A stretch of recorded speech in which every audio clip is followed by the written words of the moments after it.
안녕하세요. 오늘은 인체기관 중에서 순환기관에 대하여 함께 알아보아요.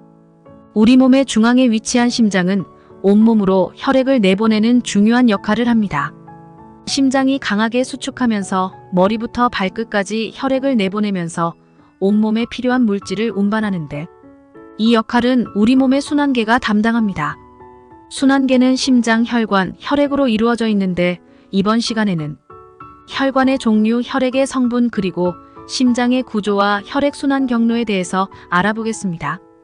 먼저 심장과 연결된 혈관은 크게 두 종류가 있는데, 심장에서 나가는 혈액이 흐르는 혈관을 동맥이라고 합니다.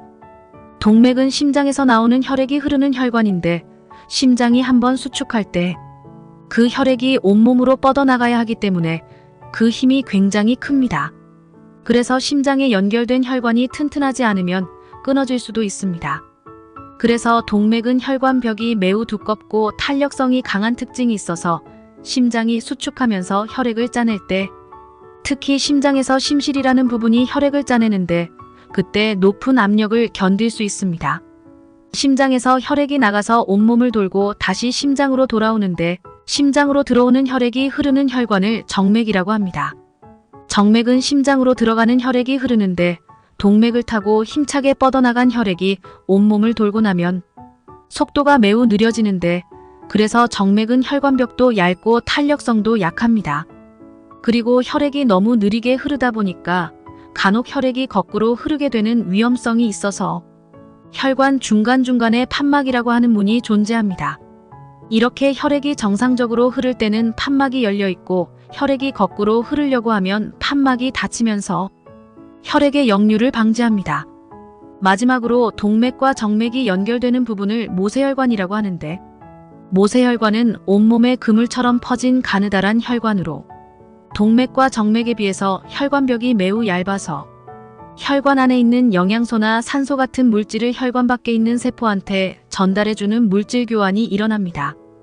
혈관의 구조를 다시 보면, 동맥은 혈액이 힘차게 뻗어나가는 혈관이라서 혈관벽이 두꺼운데, 정맥은 온몸을 돌고 온 혈액이 느릿느릿 들어오는 것이라서 혈관벽이 얇고, 또 혈액의 역류를 방지하기 위한 판막이 있습니다.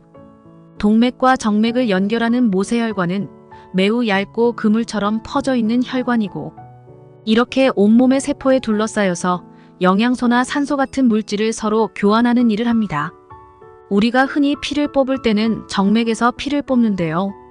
동맥과 정맥에서 각각 피를 뽑아보면 피의 색깔이 이렇게 다릅니다. 그 이유는 동맥에는 산소가 많이 들어있어서 더 선명한 붉은색을 띠기 때문입니다. 그래서 보통 동맥은 빨간색으로, 정맥은 파란색으로 표현을 많이 합니다. 정맥에서 피를 뽑으면 장치에 넣고 분석을 하는데요. 그러면 피가 이렇게 액체 성분과 고체 성분으로 나눠지게 됩니다. 혈액에서 액체 성분을 혈장이라고 하고, 아래에 가라앉은 고체 성분을 혈구라고 합니다. 혈구는 다시 세 가지 성분으로 나누어지는데요. 혈구는 백혈구, 적혈구, 혈소판, 이렇게 세 가지로 이루어져 있습니다. 먼저 적혈구는 가운데가 오목한 원반 모양이고, 핵이 없고 헤모글로빈이라고 하는 성분으로 이루어져 있어서 붉은색을 띱니다. 그래서 피가 빨간색으로 보이는 이유는 바로 이 적혈구의 헤모글로빈 때문입니다. 적혈구의 제일 중요한 특징은 산소를 운반하는 것인데요. 적혈구는 산소가 많은 폐에서 이렇게 산소와 결합했다가 산소가 부족한 세포를 만나면 산소를 공급하는 일을 합니다. 그리고 이 세포한테 다시 이산화탄소를 받아서 다시 폐로 운반하는 일을 합니다. 실제로 피를 뽑아서 관찰을 해봤는데요. 이 수많은 노란색의 알갱이들이 적혈구입니다. 잘 보면 가운데가 움푹 파인 원반 모양을 확인할 수 있고, 액체인 혈장을 따라서 이렇게 흐르는 것을 볼 수 있습니다. 백혈구는 크기는 크지만 적혈구처럼 일정한 모양이 있지는 않습니다. 하지만 핵이 있어서 혈액을 관찰해보면 파란색으로 보이는 핵을 가지고 백혈구를 구분할 수 있습니다. 백혈구의 가장 중요한 특징은 병균을 잡아먹는 식균 작용을 하는 것인데요. 우리 몸에 병균이 침입하면 백혈구의 수가 갑자기 증가하면서 병균을 이렇게 잡아먹는 중요한 일을 합니다. 혈소판은 이렇게 생겼는데 크기도 작고 일정한 모양도 없고 핵도 없습니다. 혈소판의 중요한 기능은 몸에 상처가 났을 때 피를 딱딱하게 굳게 만드는 혈액응고 작용을 하는 것입니다. 상처가 나서 피가 밖으로 쏟아지게 되면 이 출혈을 막기 위해서 혈소판이 끈끈한 물질을 만들어서 흔히 피딱지, 딱쟁이라고 부르는 그런 형태로 피를 굳어지게 만들어서 몸을 보호하는 일을 합니다.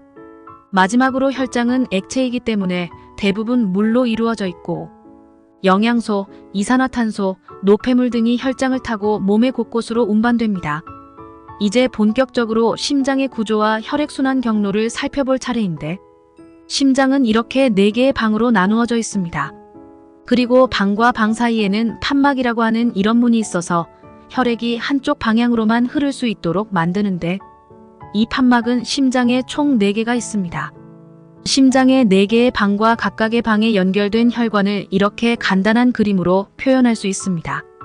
우리 기준에서는 이쪽이 왼쪽이지만 이 심장은 우리를 기준으로 하는 것이 아니라 누워있는 환자를 기준으로 이름을 붙입니다. 그래서 누워있는 환자를 기준으로는 이쪽이 왼쪽이고 이쪽이 오른쪽이 됩니다. 그래서 이쪽을 좌라고 부르고 이쪽을 우라고 부릅니다. 그래서 위쪽은 방이라고 부르고 아래쪽은 실이라고 부르면서 구분을 할 수 있습니다. 이런 기준을 통해서 이쪽은 좌심방, 이쪽은 우심방이 되고 이쪽은 좌심실, 이쪽은 우심실이라고 이름을 붙이게 됩니다. 그리고 심장에는 4개의 문이 존재하는데 이 문의 이름을 판막이라고 하고 정맥 안에 있는 판막처럼 문이 열렸다가 닫히면서 혈액의 역류를 방지합니다. 이제 본격적으로 심장에서 혈액이 순환하는 과정을 살펴볼 건데 좌심실을 출발의 기준으로 삼아 보겠습니다. 좌심실에서 나간 혈액은 대동맥을 거쳐 온몸의 모세혈관으로 이동. 모세혈관 속 혈액은 조직세포에서 산소와 영양소를 공급하고 이산화탄소를, 노폐물을 받아옵니다. 그 이후 모세혈관은 대정맥으로 모인 후 우심방으로 들어옵니다. 우심방에 들어온 혈액은 우심실로 가고 우심실을 나온 혈액은 폐동맥을 통해 폐로 이동. 이 때문에 폐동맥 내의 혈액은 이산화탄소, 노폐물이 많습니다. 폐동맥은 폐의 모세혈관으로 나누어지고 폐의 모세혈관을 지난 후 혈액은 이산화탄소를 내놓고 산소를 받아들입니다. 그 후 혈액은 폐정맥으로 모인 후 좌심방으로 들어가게 됩니다. 폐를 지나면서 산소를 공급받았기 때문에 폐정맥 속의 혈액은 산소가 풍부합니다. 그 이후 좌심방에서 좌심실로 이동한 혈액은 다시 온몸으로 이동합니다. 이렇게 하여 폐순환은 심장에서 나온 혈액이 폐를 지나면서 이산화탄소를 내보내고 산소를 받아 심장으로 들어오는 과정이고 온몸 순환은 심장에서 나온 혈액이 온몸을 지나면서 조직세포에서 산소와 영양소를 주고 이산화탄소가 노폐물을 받아 심장으로 돌아오는 과정입니다. 좌심실 대동맥 온몸의 모세혈관 대정맥 우심방을 온몸 순환이라고 하고 우심실 폐동맥 폐의 모세혈관 폐정맥 좌심방을 폐순환이라 합니다. 대동맥 폐정맥 좌심방 좌심실은 산소가 풍부하고 나머지는 반대로 생각하시면 됩니다. 이때 온몸의 세포는 영양소랑 산소를 가지고 물과 이산화탄소로 분해하면서 에너지를 얻는 세포 호흡이라는 걸 하기 때문에 산소랑 영양소를 받아야 하고 이산화탄소랑 노폐물을 발생시킨다는 것도 참고로 알아두시면 좋을 것 같습니다. 이때 온몸의 세포한테 주는 산소는 호흡기한테 받아온 것이고 영양소는 소화기에서 받아온 것입니다. 그리고 세포한테 받은 이산화탄소는 호흡기한테 전달해서 배출할 것이고 노폐물은 배설기한테 전달해서 배출하게 됩니다. 이렇게 순환계는 여러 가지 기관계 사이에서 물질을 운반하는 역할을 합니다. 여기서 빨간색으로 표시한 부분은 동맥혈이 흐르는 부분으로 동맥혈은 산소가 많은 혈액을 의미합니다. 반대로 정맥혈은 동맥혈에 비해서 이산화탄소가 많은 혈액을 의미합니다. 폐로부터 산소를 받아서 온몸의 세포한테 줄 때까지는 산소가 많은 동맥혈이 흐르고 온몸의 세포한테 이산화탄소를 받아서 폐에 버리기까지는 이산화탄소가 많은 정맥혈이 흐릅니다. 물론 정맥혈도 산소가 없는 혈액은 아니지만 동맥혈에 비해서는 이산화탄소가 많이 들어있는 혈액입니다. 심장의 혈액순환 과정을 다시 알아보면 좌심실에서 출발해서 대동맥 온몸의 모세혈관으로 이어지고 대정맥을 타고 우심방에 들어와서 우심실, 폐동맥, 폐모세혈관으로 이어지고 폐정맥을 타고 다시 좌심방으로 들어와서 좌심실로 내려오게 됩니다. 이때 좌심실에서 우심방까지의 경로를 따로 끊어서 온몸 순환이라고 부릅니다. 우심실로부터 좌심방까지의 경로는 폐를 다녀왔기 때문에 폐순환이라고 부릅니다. 여기서 판막의 위치를 표시해보면 좌심방과 좌심실, 좌심실과 대동맥 사이에 있고 우심실과 폐동맥, 우심실과 우심방 사이에 판막이 존재합니다. 가만 보니까 심실을 중심으로 판막이 위치하게 되는데 심장 중에서도 심실이 혈액을 짜서 내보내는 곳이기 때문에 그렇습니다.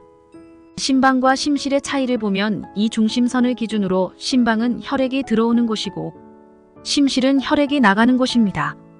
그래서 심방은 혈액이 들어오기 때문에 근육이 얇아도 되지만 심실은 혈액을 짜서 내보내야 되기 때문에 두꺼운 근육으로 이루어져 있습니다. 그래서 이렇게 심실은 심방보다 더 두꺼운 근육으로 이루어져 있고 그래서 심실을 기준으로 판막이 이렇게 존재하게 됩니다. 의학적 관점에서 보면 심장은 산소를 온몸으로 내보내는 장기에 지나지 않습니다. 하지만 실제로는 그 이상의 기능을 하는 것으로 느끼는 사람들이 있다는 것입니다. 이는 소화기관인 장에도 마찬가지입니다.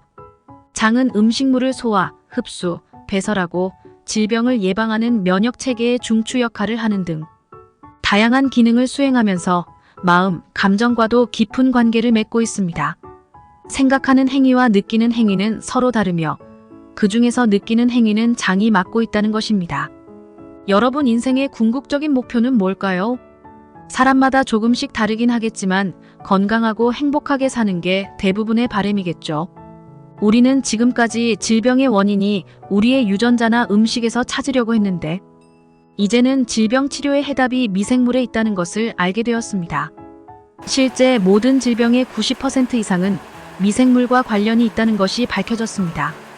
우리의 장내 미생물을 다양한 균으로 균형을 잘 맞추어 건강하고 풍요롭고 행복하고 감사함을 가지고 오늘도 건강한 하루를 만들어 갔으면 좋겠습니다. 앞으로 여러 주제로 여러분들과 함께 하도록 하겠습니다. 감사합니다.